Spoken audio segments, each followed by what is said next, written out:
நான் எப்படி ஒரு ரியல் டைமான ஃபோட்டோவை ஸ்டெப் பை ஸ்டெப்பாக ஈஸியாக வரைகிறேன் அப்படிங்கிறத நீங்கள் தெரிஞ்சுக்கணுமா? இந்த வீடியோவை ஃபுல்லாக ஸ்கிப் பண்ணாமல் பார்த்தீங்கன்னா கண்டிப்பாக நீங்களும் தெரிஞ்சுக்கலாம். உங்களுடைய அவுட்லைனும் பர்ஃபெக்டாக மாறும். டிராயிங் டியூட்டோரியல் வீடியோஸ் உங்களுக்கு தமிழில் ஈஸியாகவும் ஸ்டெப் பை ஸ்டெப்பாகவும் வேணும்னு நினச்சிங்கன்னா நம்மளோட சேனல் தான் தமிழில் இருக்குது. ஸோ மறக்காமல் சப்ஸ்கிரைப் பண்ணி வச்சுக்கோங்க. இந்த வீடியோவை பார்ட் 1 வச்சுக்கோங்க. ஏன்னா இந்த வீடியோவில் வெறும் அவுட்லைன் மட்டும் தான் போட போகிறோம். அவுட்லைனுக்கே நான் பார்த்தீங்கன்னா டிராயிங் பென்சிலான டூம்ஸ் பிராண்டோடைய இந்த பென்சில் எடுத்திருக்கேன். இதில் ஹெச்பி பென்சில் மட்டும் தான் நான் யூஸ் பண்ணி இந்த வீடியோ ஃபுல்லாக டிராயிங் பண்ண போகிறேன். ஸ்டெப் 1, இந்த டிராயிங்கை நம்ம வரைய போகிறோம் அப்படின்னாக்கா ரியல் டைம் ஃபோட்டோவை பொறுத்த வரைக்கும் அது நம்ம பேப்பரில் எந்த இடத்துல வரைகிறோம் அப்படிங்கிறது நமக்கு ரொம்பவே முக்கியமான விஷயம். ரியல் டைம் ஃபோட்டோவை பொறுத்த வரைக்கும் நம்ம மற்ற ஃபோட்டோஸ்லாம் வரைகிறப்போ நமக்கு பேப்பரில் கரெக்டாக வரலனாலும் டிராயிங் நல்லா வந்தாலும் ஓகே தான். பட் ரியல் டைம் ஃபோட்டோஸை நம்ம மற்றவங்களுக்கு கிஃப்ட் பண்ணுறப்போ அது கரெக்டான இடத்துல வரணும். ஸோ அதுக்கு நான் என்ன பண்ணுறேன் அப்படிங்கிறத பாருங்கள். இந்த இடத்துல ஒரு லைன் போடுறேன் இல்லையா, இது அவங்களுடைய ஹெட்டோடைய அந்த லைன் வரும். ஸோ இது பார்த்திங்கன்னா அந்த முடி முடிகிற இடத்துக்கான லைன். சைடில் போடுறது ஃபேஸோடைய அந்த ஷேப்புக்கான முடியோட லைன்னு வச்சுக்கோங்க. கீழே போடுறது ஐஸோட லைன், ஸ்டார்டிங் லைன். இது ஐஸோடைய எண்டிங் லைன். ஸோ இந்த 2 லைனுக்கு நடுவில் தான் ஐஸ் வரப்போகுது. சென்டரில் ஒரு லைன் போடுறதுக்கு பதிலாக நான் ரைட்டாக தள்ளி ஒரு லைன் போடுறேன். இந்த லைன் பார்த்திங்கன்னா கொஞ்சம் ஸ்லாண்டிங்காக இருக்கிற மாதிரி நான் போட்டுக்கிறேன். ஸோ இந்த லைன் யூஸ் பண்ணி தான் நம்ம நோஸு, அப்புறம் பார்த்திங்கன்னா லிப்ஸு, சின்ன இதெல்லாம் நம்ம ட்ரா பண்ண போகிறோம். கீழே ஒரு லைன் போட்டிருக்கலையா சின்னதாக, அது நோஸ்க்கான லைன். அதுக்கு கீழே போடுறது லிப்ஸோடைய ஸ்டார்டிங் லைன். அதுக்கு கீழே எண்டிங் லைன். கீழே லாஸ்ட்டாக போட்டிருக்கக்கூடியது சின்னோடைய லைன். ஸோ இந்த சைடில் பார்த்தீங்கன்னா அந்த சென்டர் லைனுக்கு பக்கத்துலேயே கொஞ்சம் கேப் விட்டு நான் போடுறேன் ஒரு லைன். ஸோ இது ஃபேஸோட ஷேப்புக்கு வரக்கூடிய லைன். லெஃப்ட் சைடில் பார்த்தீங்கன்னா ரொம்பமாக தள்ளி நான் போட்டிருக்கேன், ஏன்னா ஃபேஸ் ஆஃப் சைட் திரும்பி இருக்குது. ஸ்டெப் 2ல் ரியல் டைம் ஃபோட்டோவில் நான் ஐஸ் எப்படி வரைவேன் அப்படிங்கிறத சொல்கிறேன். நம்ம போட்ட இந்த ரஃப்பான அந்த லைன்ஸ் இருக்கு இல்லையா, இது மூலயமா தான் நம்ம அந்த பார்ட்ஸ்லாம் கொண்டு வர போகிறோம். இப்போ ஐஸ் வரைகிறதுக்கு நான் சென்டரில் ஒரு லைன் போட்டிருக்கேன், சைடில் ஃபேஸோட ஷேப் லைன் போட்டிருக்கேன். அதுக்கு சென்டரில் பார்த்தீங்கன்னாக்கா ஐப்ரோவுடைய லைன் நான் ட்ரா பண்ணிக்கிறேன். 2 லைன் இருக்கு இல்லையா ஐப்ரோவில், அதை போட்டுக்கிறேன். அப்புறம் நோஸ்க்கான லைனை நான் இப்போயே ஸ்டார்டிங்லேயே போட்டுக்கிறேன். இது ஒரு சைடாக திரும்பி இருக்கக்கூடிய ஃபேஸ் அப்படிங்கிறதுனால நம்ம நோஸோடைய லைன் போட்டுக்கிட்டோம் அப்படின்னா நமக்கு ஈஸியாக இருக்கும் ட்ரா பண்ணுறதுக்கு. அப்புறம் நான் ஐஸோடைய அந்த அவுட்லைன் நான் போட்டுக்கிறேன். போட்டுட்டு சென்டரில் அந்த ஐபால் எங்கே இருக்குது அப்படிங்கிறத கவனமாக பார்த்துட்டு போடுறேன். இந்த ஐபால் போடுறப்போ அந்த ஐஸோடைய லைன், அந்த ஐபாலுக்கு நடுவில் அந்த ஒயிட் கேப் இருக்கு இல்லையா, அது நம்ம கவனமாக பார்த்து வைக்கணும். ஒரு ஐஸ் முடிஞ்சிடுச்சு. 2வது ஐ வரைகிறப்போ நோஸோடைய லைன் போட்டிருக்கோம் இல்லையா, அதுக்கு பக்கத்தில் ஒரு சின்ன ஒரு மார்க் பண்ணியிருக்கேன். ஸோ இந்த மார்க் தான் பார்த்திங்கன்னா நமக்கு ஐஸ் கரெக்டாக வரைய கொடுக்க போகுது. இப்போ 2 ஐஸும் பார்த்திங்கன்னா ஈக்குவலாக இருக்கணும். ஸோ அதுக்கு நம்ம ஆல்ரெடி வரைஞ்சிருக்கக்கூடிய ஐஸ் இருக்கு இல்லையா, அந்த ஐஸும் இந்த ஐஸும் மேலே நான் லைன் போட்டேன் அப்படின்னா 2 ஐஸும் கரெக்டாக இருக்கும். ஸோ அந்த ஒரு மார்க் பண்ணிக்கிட்டு நான் ஐஸை வரைவேன். ஸோ எப்பயுமே நான் ஒரு ஐஸ் வரைகிறேன் அப்படின்னாக்கா ஃபஸ்ட்டு இந்த 2 ஐஸும் ஈக்குவலாக இருக்கா அப்படிங்கிறது இல்லையாங்கிறத நான் நோட்டீஸ் பண்ணுவேன். அதுக்கப்புறமா ஐபால் வரைகிறப்போ அந்த ஐபால் வரைகிறப்போ உள்ளே இருக்கக்கூடிய அந்த ஒயிட் ஏரியா நம்ம கரெக்டாக விட்டுருக்குமா அப்படிங்கிறத நான் செக் பண்ணுவேன். வரைஞ்சி முடிச்சதுக்கப்புறம் 2 ஐஸும் ஈக்குவலாக வச்சு பார்ப்பேன். ஓகே கரெக்டாக இருக்கா, எந்த ஐஸ் பெருசாக இருக்குது, எந்த ஐஸ் சின்னதாக இருக்குது அப்படிங்கிறதெல்லாம் நான் நோட்டீஸ் பண்ணுவேன். ஸோ நமக்கு ஐஸ் கரெக்டாக இருக்குது அப்படின்னு தெரிஞ்சதுக்கப்புறம் தான் நான் ஐஸ் கரெக்டாக இருக்குது அப்படிங்கிறத முடிவு பண்ணுவேன். அதே மாதிரி தான் ஐப்ரோஸும், ஒரு ஐப்ரோ சின்னதாக இருக்கும், ஒரு சில ஐப்ரோ பெருசாக இருக்கும். ஸோ அது 2 ஐப்ரோவும் நம்ம கம்பேர் பண்ணி பார்த்துட்டு அதுக்கேற்ற மாதிரி நம்ம ஐப்ரோவுடைய லைன்ஸ் போடணும். ரைட் சைடில் இருக்கக்கூடிய ஐப்ரோ பார்த்திங்கன்னா கொஞ்சம் சின்னதாக இருக்குது, லெஃப்ட் சைடில் இருக்கக்கூடிய ஐப்ரோ பெருசாக இருக்குது. ஸோ இதெல்லாம் கவனமாக பார்த்துக்கோங்க. இப்படி தான் நான் ஐப்ரோவை வரைவேன். ஸ்டெப் 3ல் நான் நோஸ் எப்படி வரைவேன்னு சொல்கிறேன். நோஸ் வரைகிறது ரொம்பவே ஈஸியான ஒரு விஷயம். ஐஸ் வரைஞ்சிருக்கீங்க இல்லையா, அந்த இடத்துல இருந்து நோஸோடைய எண்டிங் லைன் பாருங்கள். ஸோ இந்த இடமும் 2 இடத்துலையும் நான் மார்க் பண்ணுறேன் இல்லையா, நீங்கள் நான் மார்க் பண்ணுறதை பார்த்தாலே ஈஸியாக புரிஞ்சுக்கலாம். கீழே அப்புறம் நோஸோடைய எண்டிங் நான் மார்க் பண்ணியிருக்கேன். இப்போ நம்ம ரைட் சைடில் இருந்து அந்த நோஸோடைய லைன்ஸ் அப்படி கொஞ்சம் கொஞ்சமாக ட்ரா பண்ண வேண்டியது தான். சென்டரில் நம்ம இந்த மாதிரி இந்த லைன், அதாவது லெஃப்ட் சைடு நோஸ்க்கான அந்த பார்ட்டை வரைகிறப்போ சென்டரில் நம்ம கவனமாக அந்த இடத்த விடணும்.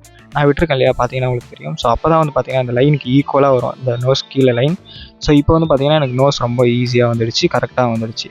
ரொம்பவே ஈஸியான ஒரு விஷயம் நோஸ் வரைகிறது. நிறைய பேர் கஷ்டப்பட்டு பெருசாலாம் வரைஞ்சி வச்சுருங்க, அப்படி பண்ணாதீங்க. ஸ்டெப் 4ல் நான் எப்படி லிப்ஸ் ஈஸியாக வரைவேன் அப்படிங்கிறத சொல்கிறேன். இப்போ நம்ம நோஸ் வரைஞ்சிட்டோம், ஐஸ் வரைஞ்சிட்டோம். ஸோ நோஸ் வரைகிறதுக்கு ஐஸ் லைன்லேருந்து எழுதிட்டோம் இல்லையா, ஸோ அதே ஐஸ்லேருந்து தான் நம்ம லிப்ஸ் வரைகிறதுக்கான லைன்ஸையும் நம்ம மார்க் பண்ணணும். பார்த்தீங்கன்னா 2 சைடும் ஈக்குவலாக இருக்குது, அதாவது ஈக்குவல்னு சொல்ல முடியாது, ஐஸ்லேருந்து எங்கே வருது அப்படிங்கிற லைன் மார்க் பண்ணணும்.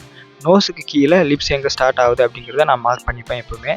ஸோ ஏன்னா இந்த 2 இடம் தான் லிப்ஸ் வரைகிறதுக்கு ரொம்பவே முக்கியமான விஷயம். 2 சைடில் ஐஸில் எங்கேருந்து அந்த லிப்ஸ் முடியுதுன்ட்டு நான் மார்க் பண்ணிப்பேன். நோஸுக்கு கீழே எங்கே ஸ்டார்ட் ஆகுது அப்படிங்கிறத மார்க் பண்ணிப்பேன். அப்புறம் ஃபஸ்ட்டு லைன், அதாவது மேலே இருக்கக்கூடிய லிப்ஸோடைய லைன் ஃபஸ்ட்டு வரைஞ்சிருவேன். அதுக்கு கீழே சென்டரில் இருக்கக்கூடிய லைனை தான் நான் வரைவேன். இப்படி வரையும் போது 2 லைனுக்கும் நடுவில் எந்த அளவுக்கு கேப் இருக்குது, எவ்வளோ டிஸ்டன்ஸ் இருக்குன்னு பார்த்துப்பேன். அப்புறமா கீழே இருக்கக்கூடிய லிப்ஸை வந்து வரைவேன். இப்போ மேலே இருக்கக்கூடிய லிப்ஸில் பார்த்தீங்கன்னா நடுவில் கொஞ்சமாக இடம் இருக்கும், கீழே இருக்கக்கூடிய லிப்ஸில் அதிகமாக இடம் இருக்கும். ஸோ இந்த மாதிரி நான் வந்து கவனமாக பார்ப்பேன். 3 லைன்ஸுக்கும், அதாவது 3 லைன்ஸுக்கும் 2 கேப் இருக்கு இல்லையா, அந்த 2 கேப்பும் நல்லா நோட்டீஸ் பண்ணி வரைவேன். ஸோ அதனால் எனக்கு லிப்ஸ் வந்து கரெக்டாக வந்துடுச்சு. ஓகேப்பா, எல்லாம் முடிஞ்சிடுச்சு. ஸ்டெப் 5ல் ஃபேஸோட ஷேப்பை நான் எப்படி வரைவேன்னு சொல்கிறேன். ஃபேஸோட ஷேப் தான் நிறைய பேர் வந்து ஸ்ட்ரகிள் பண்ணி தப்பாக வரைஞ்சிருவீங்க. அது ரொம்பவே ஒரு ஈஸியான விஷயம் ஃபேஸோட ஷேப் வரைகிறது. ஸோ எப்படின்னு சொல்கிறேன். இப்போ நான் வரைஞ்சிருக்கக்கூடிய கண்ணுக்கு பக்கத்தில் ஒரு சின்ன கர்வ் லைன் ஒன்று போட்டிருக்கேன் இல்லையா, ஸோ அந்த லைன் வந்து கண்ணுக்கு பக்கத்தில் எவ்வளோ தூரத்தில் இருக்குது அப்படிங்கிறத மார்க் பண்ணுவேன். இப்போ நோஸ்க்கு பக்கத்தில் ஒரு சின்ன மார்க் ஒன்று பண்ணுறேன் இல்லையா, ஸோ மார்க் பண்ணிவிட்டு ஃபேஸோட ஷேப்பை வந்து அப்படியே வந்து ஜாயின் பண்ணுறேன். லிப்ஸுக்கு பக்கத்தில் இந்த லைன் இந்த இடத்துல முடியுது. இந்த மாதிரி சின்ன சின்ன இடங்களாக மார்க் பண்ணி பொறுமையாக வரைஞ்சோம்னா ஃபேஸோட ஷேப் நமக்கு வந்து கரெக்டாக வந்துடும். ஸோ இப்போ வந்து பார்த்திங்கன்னா லிப்ஸுக்கு கீழே வந்து நான் இந்த இடத்துல வருது அப்படின்னு மார்க் பண்ணிக்கிறேன். ஸோ இதே மாதிரி லெஃப்ட் சைடில் வரைகிறப்போ ஃபஸ்ட்டு நம்ம லெஃப்ட் சைடு ஐப்ரோவில் இருந்து தான் வந்து மார்க் பண்ணணும். நான் ஆல்ரெடி போட்டிருந்த ரஃப் டயக்ராம் வந்து பார்த்திங்கன்னா தப்பாகிடுச்சு. பார்த்தீங்களா, ரஃப் டயக்ராமுங்கிறது இதுதான். ரஃப்பாக நம்ம வந்து இதுக்குள்ளார நம்ம வரப்போகுது அப்படிங்கிறதுக்காக மார்க் பண்ணக்கூடிய ஒரு லைன் தான் அது. ஆனால் ரியலான லைன் வந்து வேறு இடங்களில் வந்துச்சு இல்லையா, இதுதான் வந்து விஷயமே. ஸோ ரஃப் டயக்ராமுக்கும் ஃபேரான ட்ராயிங்க்கும். ஸோ இப்போது மேலே இருக்கக்கூடிய ஹேரோட லைன் அது வந்து நம்ம வந்து ஜஸ்ட்டு ஃபுல்லாக வரைய தேவையில்ல. இந்த மாதிரி சின்னதாக மார்க் பண்ணிட்டோம் அப்படின்னா நமக்கு வந்து ஃபேஸோட ஷேப் வந்து ஈஸியாகும். ஸோ பார்த்தீங்கன்னா தெரியும். இப்போது ஃபேஸோடைய ஷேப்பை வந்து சைடில் வரைகிறது எப்படின்னு நான் சொல்கிறேன் பாருங்கள். ஃபஸ்ட்டு நம்ம காதுக்கான அந்த முடி இந்த அளவில் ஸ்டார்ட் ஆகுது, அதாவது முடியுது அப்படிங்கிறத வச்சுக்கலாம். நோஸில் இருந்து காதுக்கான லைன் வந்து இந்த இடத்துல வருது. ஸோ இந்த இடத்துல ஒரு சின்ன மார்க் பண்ணிக்கலாம். அதுக்கப்புறமா நம்ம இப்போ ஃபேஸோட ஷேப் வரையணும். ஃபேஸோட ஷேப் இதிலேருந்து அப்படியே அந்த லைன் எப்படி போகுதுன்னு மட்டும் கவனிங்க. அது கவனித்து நம்ம அந்த லைனை கரெக்டாக இழுத்தோம் அப்படின்னாலே நமக்கு ஃபேஸோட ஷேப் வந்து கரெக்டாக வந்துடும். பார்த்திங்கன்னா தெரியும். இப்போ வந்து எனக்கு ஃபேஸோட ஷேப் வந்து கரெக்டாக வந்துடுச்சு, பர்ஃபெக்டாகவும் இருக்குது. அதே மாதிரி இப்போ நம்ம இதுக்கு மேலே வந்து அந்த ஏர் இருக்கு இல்லையா, காது வந்து வரைகிறதுலாம் ரொம்ப ஈஸி. ஏன்னா இதில் வந்து இந்த பிக்சரில் வந்து முடியெல்லாம் அங்கங்கே பறந்துட்டுருக்கு அப்படிங்கிறதுனால உங்களுக்கு இதை வந்து கிளியராக சொல்கிறது எனக்கு எப்படின்னு தெரியல. பட் இதுக்கப்புறம் போகிறதெல்லாம் நம்ம வந்து ஈஸியாக வரைஞ்சிடலாம். ஸோ உங்களுக்கே தெரியும். ஸோ மெயினான விஷயம் ஃபேஸோட ஷேப்புக்காக தான் நான் இந்த பார்ட்டை வந்து இந்த 5th பாயிண்ட்டை வந்து நான் ஆட் பண்ணியிருந்தேன். ஃபேஸோட ஷேப் இப்படி தான் வரையணும், அதை நல்லா புரிஞ்சுக்கோங்க. ரொம்ப ஈஸியான ஒரு விஷயந்தான். ஸ்டெப் 6. ஸோ இப்போ ஒரு போர்ட்ரைட், அதாவது ஒரு ரியல் டைம் ஃபோட்டோவை வரையணும் அப்படின்னா நமக்கு வந்து இந்த விஷயங்கள் இப்போ நான் சொன்னேன் பார்த்தீங்களா, ஃபேஸ் வரைகிறதுக்கு ஐஸு, அப்புறம் வந்து அந்த ரஃப் டயக்ராமு, நோஸு, லிப்ஸு, அப்புறம் ஃபேஸோட ஷேப்பு. ஸோ இதுதான் வந்து ஃபேஸ் வரைகிறதுக்கு ஒரு ரியல் டைம் ஃபோட்டோவுக்கு ரொம்ப இம்பார்ட்டண்ட்டான ஒரு விஷயம். இதை தவிர்த்துட்டு ரொம்ப இம்பார்ட்டண்ட்லாம் சொல்ல முடியாது. ஆக மொத்தம் நமக்கு வந்து மிச்சம் இருக்கிற பாட்டெல்லாம் வந்து நார்மலாக வரைஞ்சாலே போதுமானது தான். பட் உங்களுக்கு இன்னும் பர்ஃபெக்டாக வேணும் அப்படின்னா நீங்கள் டைம் எஃபோர்ட் போட்டு கரெக்டாக வரைய வேண்டியதான். இதுக்கப்புறம் நான் வந்து வரைஞ்சிட்டு இருக்கிறதுலாம் பார்த்தீங்கன்னா உங்களுக்கு தெரியும், இந்த நார்மலாக வரையக்கூடிய ஹேரு, அதோடைய ஃப்ளோ லைன்ஸு. ஸோ அதுக்கப்புறமா நம்ம வந்து இந்த நெக் வரைவோம், அதுக்கப்புறம் அந்த ஜுவல்ஸ்லாம் இருக்கும். ஸோ இது வரைவோம், ஹேர் வரைவோம். ஸோ இதெல்லாம் வரைகிறப்போ கொஞ்சம் நீங்கள் கவனத்தை போட்டு வரைஞ்சிங்கனாலே போதுமானது. ஒரு ரியல் டைம் ஃபோட்டோவை நான் எப்பயுமே இப்படி தான் வரைவேன்.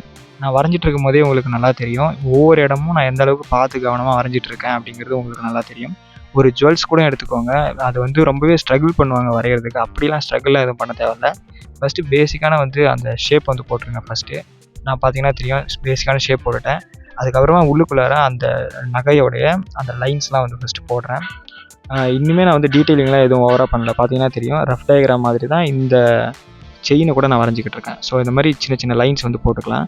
அதுக்கப்புறமா கீழே அந்த ஒயிட் கலரில் தொங்கிட்டு இருக்கக்கூடிய மணிலாம் இருக்கு இல்லையா, அதுக்கு வந்து சின்ன சர்க்கிள்ஸாக வந்து போடுறேன்.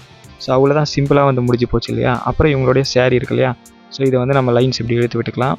இந்த மாதிரி நம்ம வந்து ஒவ்வொரு தடவை ஃபேஸ் வரைஞ்சதுக்கப்புறம் மிச்சம் இருக்கக்கூடிய பார்ட்ஸ் வரைகிறப்போ லைட்டாக கவனத்தை போட்டு அந்த லைன்ஸ் வந்து கவனித்தாலே, அந்த லைன்ஸ் எங்கேருந்து எங்கே ஸ்டார்ட் ஆகி எங்கே போகுதுன்னு கவனித்தாலே பர்ஃபெக்டான அவுட்லைன் அப்படிங்கிறது வரும். ஸோ இவங்களோட சேரீயில் இருக்கக்கூடிய இந்த உள்ளுக்குள்ளே நான் வரைஞ்சிட்டு இருக்கக்கூடிய லைன்ஸ்லாம் பார்த்தீங்கன்னா உங்களுக்கு தெரியும், அந்தளவுக்கு பர்ஃபெக்டாலாம் கிடையாது. பட் என்னோடய அவுட்லைன் பார்க்குறதுக்கு ஃபேஸ் கரெக்டாக இருக்கிறதுனால எந்தளவுக்கு பர்ஃபெக்டாக இருக்குன்னு தெரியுது இல்லையா.